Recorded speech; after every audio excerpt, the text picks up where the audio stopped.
So জাকাতের শাস্তি বড্ড ভয়ঙ্কর যারা জাকাত দেয়নি।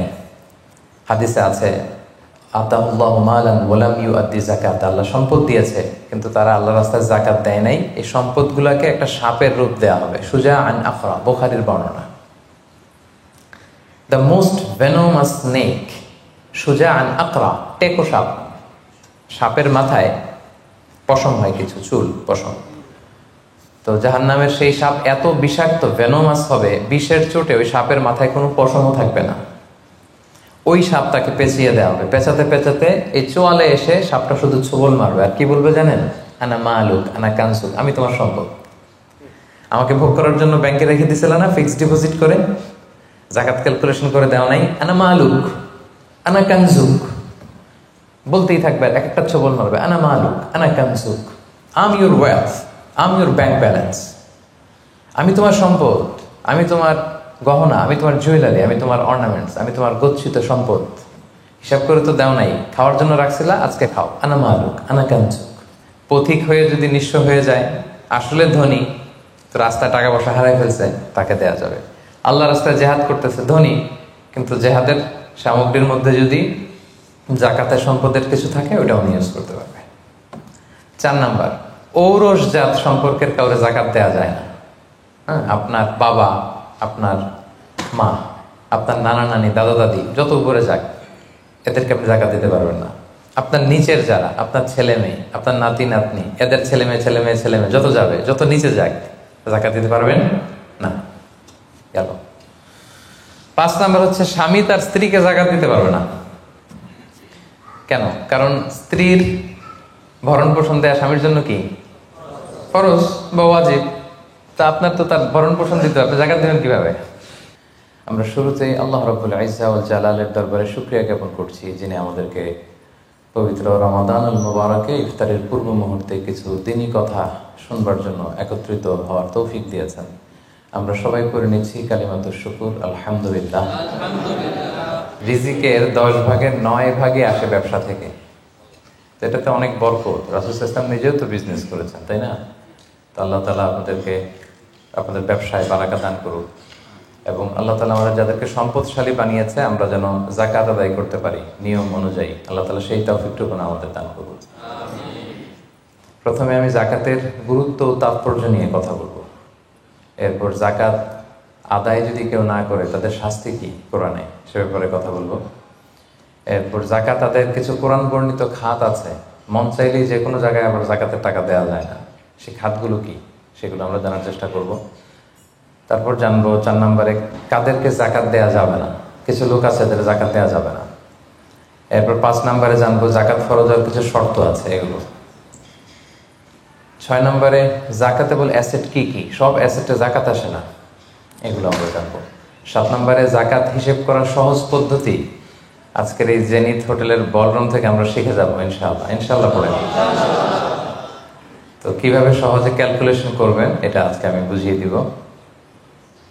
তারপরে আমাদের অনেকের কৃষি সম্পদ থাকে, কৃষি সম্পদের জাকাতটা ক্যালকুলেট কিভাবে করতে হয়। আমাদের অনেকের পশু সম্পদ থাকে, এটার জাকাতের ক্যালকুলেশন কিভাবে করতে হয়।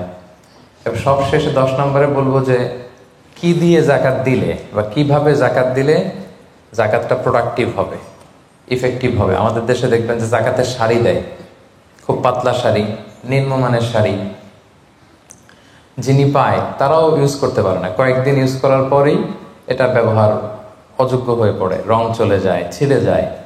তাহলে তো এটা ইফেক্টিভ হলো না, কি বলেন, প্রোডাক্টিভ হলো না।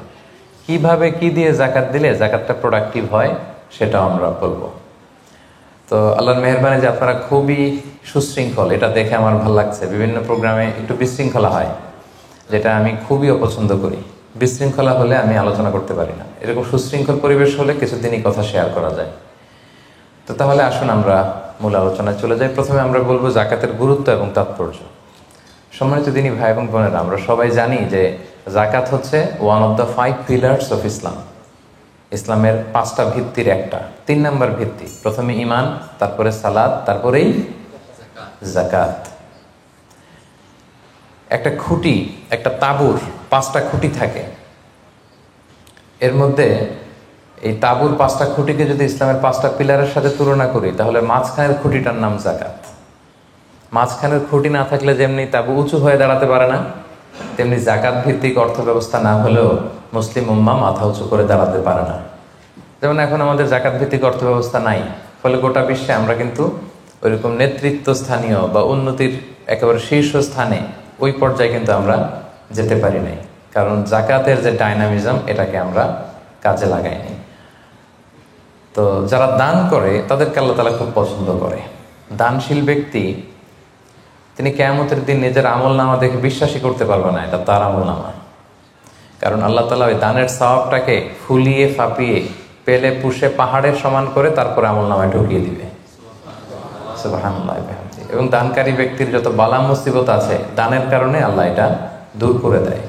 আরশের নিচে আল্লাহ তাআলা তাকে স্পেশাল ছায়া দিবে কিয়ামতের দিন, যেদিন কোনো ছায়ার ব্যবস্থাপনা থাকবে না। তো এই দানের ব্যাপারটা সব ধর্মে আছে। হিন্দু ধর্মেও কিন্তু দানের ব্যাপারে উৎসাহিত করে, বৌদ্ধ ধর্মে দেখবেন আছে চ্যারিটি, ডোনেশন, ফান্ড রাইজিং, এগুলো আছে। ইহুদি ধর্মে, খ্রিস্ট ধর্মেও আছে। তবে ইসলাম এক্ষেত্রে অনন্য। ইসলাম শুধু দানকে উৎসাহিতই করেনি অন্য ধর্মের মতো, ইসলাম এটাকে ফরজ বানাই দিয়েছে। সুবহানাল্লাহ বলবেন না? নির্দিষ্ট পরিমাণ সম্পদ যদি নির্দিষ্ট সময় পরিমাণ কারো কাছে থাকে তাহলে তার উপর দান করা ইসলামে কি করে দিয়েছে? ফরজ। অন্য কোনো ধর্ম দানকে ফরজ করেনি, উৎসাহ দিয়েছে সব ধর্ম, কিন্তু ইসলাম এক্ষেত্রে ইউনিক। অন্য ধর্ম দানের ব্যাপারে ইন্সপায়ার করে, ইসলাম এটার অব্লিগেটরি বানাই দিয়েছে, দিতেই হবে।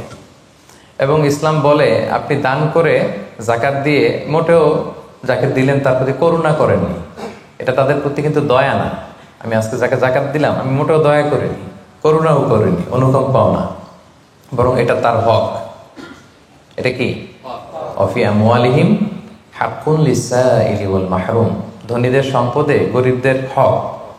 আল্লাহ বলেছেন অধিকার। বলা যায় যে ওরা আমাকে দয়া দেখিয়েছে, যে গরিব ভাইটা আমার জাকাত নিয়ে গেল ও আমাকে দয়া করেছে, কারণ আমার জন্য জাকাত দেওয়া ফরজ। আমার জন্য জাকাত দেওয়া কি? আমি আদায় করতে না পারলে জাহান্নামে যাব। কিন্তু যে জাকাত নেয়ার হকদার ওর জন্য কি জাকাত নেয়া ফরজ? কথা বুঝে নাই বোধহয়। গরিব মানুষ, ওর জন্য কি জাকাত নেয়া ফরজ? ও যদি বলে আমি গরিব আছি, ভালো আছে, নিব না জাকাত, কিছু করা যাবে? তো বরং ও আমার থেকে জাকাতটা নিয়ে আমাকে জাহান্নামের আগুন থেকে বাঁচালো, আমার ফরজ আদায়ের ক্ষেত্রে সহযোগিতা করে গেল। তো দয়াকে আমি করলাম না ও করলো? বলেন, দয়াকে আমি করলাম না সে করলো? সে করলো। এই জন্য আল্লাহ তাআলা বললেন অফি আমওয়ালিহিম হাক্কুন লিসাইলি ওয়াল মাহরুম, ধনীদের সম্পদে গরিবদের অধিকার আছে। এটা অধিকার, এটা কোনো রকম দয়া বা অনুকম্পা নয়। কারণ ইসলাম চায় একটা সুন্দর মানবিক সমাজ ব্যবস্থা গড়ে তুলতে। শহরের এক পাশে গাছতলা, আরেক পাশে পাঁচতলা। শহরের এক পাশে 5 স্টার 7 স্টার হোটেল, বৃত্ত, বৈভব, আনন্দ, উল্লাস, এন্টারটেইনমেন্টে মানুষ ফুর্তিতে মজে থাকবে। আর শহরের আরেক পাশে বস্তি, না খেয়ে মানুষ চিকিৎসার অভাবে ধুকে ধুকে মরবে। ইসলাম এটা চায় না। ইসলাম চায় সম্পদের তারল্য সবার হাতে পৌঁছে যাক। কাইলা ইয়াকুনা দুলাতান বাইনাল আগনিয়াই মিনকুম, আল্লাহ বলেন সম্পদ যেন শুধু তোমাদের ধনীদের হাতে কুক্ষিগত না হয়, এজন্য আমি এই জাকাতের ব্যবস্থাপনা করেছি। ফলে সবার কাছে এই জাকাতের অর্থ কিন্তু পৌঁছে যাবে। তাহলে সম্মানিত ভাই এবং বোনেরা, আমরা বুঝলাম এই জাকাত কিন্তু যাদের উপর ফরজ হয়েছে এটা আপনাকে আদায় করতেই হবে, এখানে কোনো ছাড় নেই। এবং এটা গরিবদের অধিকার, এটা সোশ্যাল সিকিউরিটি নেট, যাতে সকলের কাছে অর্থের তারল্য পৌঁছে যায়। এজন্য আল্লাহ তাআলা জাকাতকে ফরজ করেছেন। তাহলে জাকাতের গুরুত্ব তাৎপর্য তো বুঝলেন না? এবার শোনেন, জাকাত ফরজ হওয়ার পরে যদি আমরা জাকাত আদায় না করি তাহলে কি ভয়ঙ্কর শাস্তি হবে। এই আয়াতটা দিয়েই আমি আমার আলোচনা শুরু করেছি যে ওয়াল্লাযীনা ইয়াকনিজুনা যাহাবা ওয়াল ফিদ্দাতা ওয়া লা ইউনফিকুনাহা ফি সাবিলিল্লাহ ফাবাশশিরহুম বিআযাবিন আলীম। হে নবী, যারা গোল্ড, সিলভার, স্বর্ণ, রূপা জমা করে রাখে, আল্লাহর রাস্তায় দান করে না, তাকে আপনি কঠিন আযাবের সুসংবাদ দিন। আচ্ছা বলেন তো, আযাবের কি সুসংবাদ হয় না দুঃসংবাদ হয়? তারপরও আল্লাহ বললেন কঠিন আযাবের সুসংবাদ দিন। তার মানে বোঝা গেল আযাবটা যে খুব ভয়ঙ্কর হবে, আযাবের তীব্রতা বোঝানোর জন্য আল্লাহ এই এক্সপ্রেশন ব্যবহার করেছেন। ছেলে কথা শোনে না, তখন মা বলে দুষ্টামি করতেছো, বাবা আসলে এমন মাইট দিবে মজা টের পাবা। আচ্ছা বলো তো, মাইট দিলে কি মজা লাগে? তো মা তো বলতেছে মজা টের পাবি, তোর বাবা এসে এমন মাইট দিবে মজা টের পাবি। মজা লাগে মাইট দিলে? তো মজার কথা বললেন কেন মা? মাইটটা খুব কড়া হবে, মানে চরম পিট্টি দিবে তোমার বাবা তোমারে, আসুক তোমার বাবা। তো এই শাস্তির তীব্রতা বোঝানোর জন্য বললেন যে মজা। তো আল্লাহ বলতেছেন ওদেরকে কঠিন শাস্তির সুসংবাদ দেন, দুঃসংবাদ বলে নেই। আল্লাহ টিপ্পনি কেটে বলেন যে সুসংবাদ দেন। ইয়াউমা ইউহমা আলাইহা ফি নারি জাহান্নাম, সেদিন এই স্বর্ণরৌপ্য যারা জমিয়ে রেখেছে, জাকাত দেয় নাই, এগুলোর আল্লাহ গলিয়ে খুন্তি বানাবে লোহার। ফাতুকুয়া বিহা জিবাহুহুম ওয়া জুনুবুহুম ওয়া যুহুরুহুম, 3 জায়গায় ছেঁকা দেওয়া হবে। কপালে স্বর্ণরূপ জমা করেছে, ব্যাংক ব্যালেন্স জমা করেছে, জাকাত দেয় নাই, এগুলোর আগুনে জ্বলিয়ে লোহার খুন্তি বানিয়ে কপালে ছেঁকা দেওয়া হবে। এটা কি দুনিয়ার আগুনের ছেঁকা? কথা বলেন। আল্লাহ জাহান্নামের আগুনকে বলেছেন নারুল্লাহিল মুকাদা আল্লাতী তাত্তালিউ আলাল আফইদা। দুনিয়ার আগুন আঙ্গুলে লাগলে আঙ্গুল জ্বলে, পায়ে লাগলে পা জ্বলে। জাহান্নামের আগুন যেখানেই লাগুক আগে কলিজে জ্বলে যাবে। সেই আগুনে সেই স্বর্ণ রূপাগুলোকে গলিয়ে খুন্তি বানিয়ে কপালে, পাজরে, পিঠে ছেক দেয়া হবে। আল্লাহ তাআলা আমাদেরকে হেফাজত করুক। সাইয়ুতাওয়াকুনা মা বাখিলু বিহি ইয়াওমাল কিয়ামা, যেগুলোর জাকাত তারা দিতে চায় না স্বর্ণরৌপ্য, এগুলোরে বেড়ি বানিয়ে কিয়ামতের মাঠেই গলায় পরিয়ে দেয়া হবে। অন্যান্য সব পাপের শাস্তি জাহান্নামে গেলে আগে বিচার, তারপরে না শাস্তি, কি বলেন? এক্সেপ্ট জাকাত। জাকাত যারা দেয় নাই এদের শাস্তি কিয়ামতের ময়দান থেকেই শুরু। অন্যান্য সব শাস্তি জাহান্নামে ঢুকলে, আর জাকাতের শাস্তি সাইয়ুতাওয়াকুনা মা বাখিলু বিহি ইয়াউমাল কিয়ামা, কিয়ামতের মাঠেই গলায় বেড়ি পরানো হবে। বুঝে শুনে সবাই উত্তর দিবেন। আচ্ছা, যেই লোকটাকে কিয়ামতের ময়দানে লক্ষ কোটি মানুষের সামনে লোহার বেড়ি পরিয়ে টানা হলো জাকাত না দেওয়ার কারণে, ও যদি নামাজি হয়ে থাকে, ওর নামাজ কি কাজে লাগলো ওই দিন? বলেন। উনি যদি রোজা রেখে থাকে, ওই দিন ওনার রোজাটা কি কাজে লাগলো? তাহাজ্জুদ পড়তে পড়তে কপালে যদি দাগ ফেলে দেয়, ওই দাগ ওনার কি কাজে লাগলো ওই দিন? কোটি মানুষের সামনে গলায় বেরিয়ে পড়ে যদি আমাকে হেঁচকা টান দেয় জাকাত না দেওয়ার কারণে, তো আমার নামাজ কি কাজে লাগলো বলেন তো? কথা বোঝেন নাই বোধহয়। নামাজ কি কোনো কাজে লাগলো? সো জাকাতের শাস্তি বড্ড ভয়ঙ্কর যারা জাকাত দেয়নি। হাদিসে আছে আতাহুল্লাহু মালান ওয়া লাম ইউআদ্দি যাকাত, আল্লাহ সম্পদ দিয়েছে কিন্তু তারা আল্লাহর রাস্তায় জাকাত দেয় নাই। এই সম্পদগুলোকে একটা সাপের রূপ দেয়া হবে। সুজা আন আখরা, বুখারীর বর্ণনা। দ্য মোস্ট ভেনোমাস স্নেক, সুজা আন আকরা, টেকো সাপ। সাপের মাথায় পশম হয়, কিছু চুল, পশম। তো জাহান্নামের সেই সাপ এত বিষাক্ত, ভেনোমাস হবে, বিষের চোটে ওই সাপের মাথায় কোনো পশমও থাকবে না। ওই সাপটাকে পেঁচিয়ে দেওয়া হবে। পেঁচাতে পেঁচাতে এই চোয়ালে এসে সাপটা শুধু ছোবল মারবে, আর কি বলবে জানেন? আনা মালুক আনা কানসুক, আমি তোমার সম্পদ।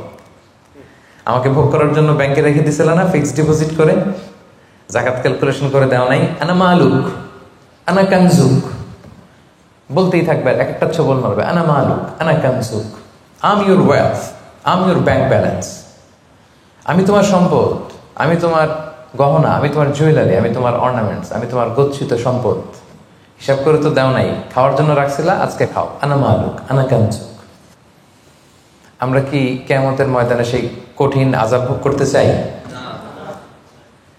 এই কঠিন শাস্তি ভোগ করার ক্ষমতা কি আমাদের আছে? ওয়াখুলিকাল ইনসানু দাঈফা, আল্লাহ মানুষকে দুর্বল করে বানিয়েছে।